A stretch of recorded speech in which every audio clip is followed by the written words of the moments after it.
The Port Royal Experiment. While most have never heard of the life-changing event in history, it was one of the most impactful opportunities for Black Americans to establish their own community and break away from the strangle of forced labor and slavery.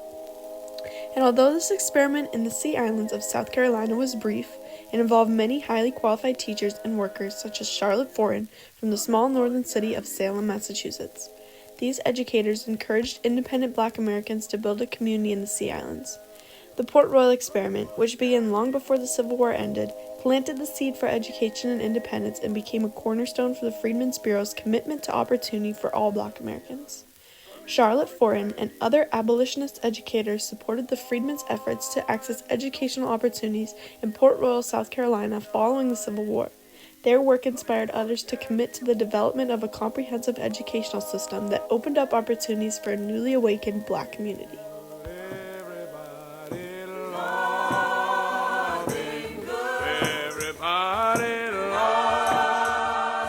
Beginning in the late 17th and early 18th century, Virginia, where the enslaved population made up a third of the colony, established laws that would target and restrict the freedoms of enslaved people, including their rights to education. These laws, known as slave codes, would spread to other English colonies that depended on enslaved labor. Many of the slave codes had a direct tie to religion, as colonists found a biblical justification for slavery, and others specified rights in interracial relationships. These religious and marriage laws became harsher and harsher, thus making enslaved people's lives more restricted. At this time in Virginia, meetings of enslaved people at schools, no matter day or night, to teach reading or writing was seen as unlawful assembly. But while many sought to restrict the rights of enslaved people, others sought to open up access to opportunities to improve the lives of enslaved Americans. Many saw the key to these opportunities as education. The one area where enslaved people might have access to some small education was in learning the language and customs of local Protestant religions. Dr. Thomas Bray, an Anglican clergyman, established the Associates of Dr. Bray in 1724, which was a group committed to instilling religious education schools amongst enslaved people. The education system mainly surrounded the idea that slavery was justified biblically and that slavery was the student's destiny. Many enslaved people were allowed to participate only because the school had a good effect on morale and it gave enslaved people faith and trust in their masters. At this time, however, in 1853, Charlotte Forten, born free and wealthy in the city of Philadelphia, began her learning at Higginson Grammar School for Girls. Forten grew up in a family dedicated to the idea of abolishing slavery, where her grandfather, James Forten, a Revolutionary War veteran, was one of the most prominent Black abolitionists in the U.S. He and his wife, Charlotte Van Dyne, educated their children and grandchildren at home due to the segregated schools in Philadelphia. Furthermore, for college, Charlotte Forten's father, Robert Bridges Forten, sent her to live with the Riemann family of Salem, Massachusetts to begin her time at Integrated Salem Normal School, known as Salem State University today. While attending Salem Normal School, Forten was mentored by John Greenleaf Whittier in her studies of poems and essays. As the first Black graduate of the school, she wrote about many of her experiences in her journals and continued this practice during her time at the Port Royal Experiment. Soon, with the outbreak of the Civil War, Forten saw the opportunity to volunteer at the Port Royal Experiment, which she described in her journal. The Civil War began off the coast of Charleston, South Carolina in 1861. South Carolina had the largest population of enslaved people at the time, and the Sea Islands plantations relied on enslaved people to work forced labor in order to gain revenue. However, with the U.S. Army on the offensive, South Carolina planters abandoned their cotton and rice plantations upon the Battle of Port Royal on November 7, 1861, leaving over 10,000 enslaved people behind. On November 7, 1861, small victories at South Carolina's fortifications allowed General Thomas Sherman's troops to occupy first Port Royal and then all of the Sea Islands. Political and military leaders seized this opportunity to replace the forced labor system with free labor, while also earning a profit for the U.S. war effort. The Port Royal Experiment, as it became known, offered formerly enslaved people individual plots of land and a promise of land ownership after working on the land for several years. Charlotte Forten was urged to volunteer along with other Northern teachers at the Port Royal Experiment by her mentor Whittier. Forten soon moved to St. Helena to begin to educate children in 1862, and she stayed there for 2 years. Very shortly after the experiment was established, Laura M. Town created the Penn School. The Penn School was one of the first schools formed solely to educate former slaves. Charlotte Forten became a part of the teaching staff at the Penn School, along with Town herself. Many of the children were unfamiliar with school and literature, and they highly benefited from the Penn School. Forten wrote in her diary about the impacts of education on the newly freed children. Quote, "The teachers tell us that they have made great improvement in a very short time, and I noticed with pleasure how bright, how eager to learn some of them seem." Not only were the children taught to read and write, they were also taught basic economic skills. In its first year, the Penn School enrolled around 80 students, all of which were taught in a small brick church that was in St. Helena prior to the experiment. But as years went by, the school gained more land and funding, which allowed them to build a 3-room schoolhouse.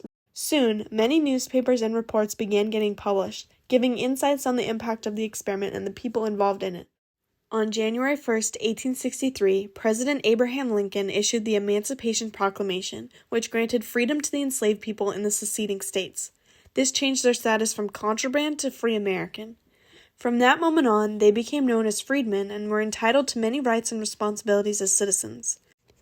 By this time, volunteers were spread across 4 different sea islands and taught over 2,000 children.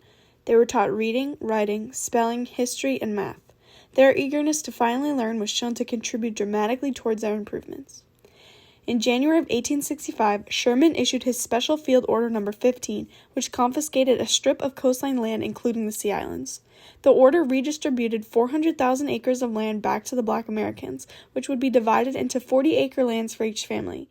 The Port Royal experiment seemed to have been going astonishingly well until Abraham Lincoln's assassination in 1865, which caused an end to the momentum of the experiment.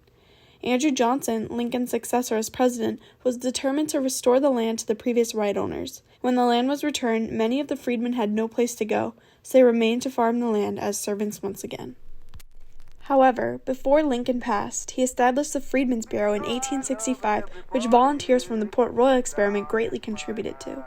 The Bureau would become one of the most resourceful establishments for Black Americans seeking to gain their freedom during Reconstruction and post-war America. It provided citizens with daily necessities like rations and clothing, but also assistance in the establishment of schools. But even with the help of the Freedmen's Bureau, the Black community was far from gaining full liberty, which was described by historian Eric Foner, quoting in his book that, quote, "They still have the ingrained feeling that the Black people at large belong to the whites at large." After returning to New England, Forten served as a secretary of the Boston branch of the Freedmen's Union Commission, where she recruited and trained teachers of freedmen. Forten married her husband, Francis James Grimke, in 1878, and together they began establishing cultural societies and organizations in order to push through the setbacks of Reconstruction. Forten joined groups such as the NACW, the National Association of Colored Women. The NACW, known for its motto, "Lifting as we climb," became the largest federation of local Black women's clubs, and its goal was to achieve suffrage for not just white women, but for the Black community as well. Moving into the 20th century, the group changed its name to the National Association of Colored Women's Clubs, and in 1912, the organization established a national scholarship fund for Black women who were college-bound, while being greatly dedicated to endorse the suffrage movement. Into the 21st century, the NACWC has continued its original community-based service projects, currently making equal pay and child care chief issues in the organization.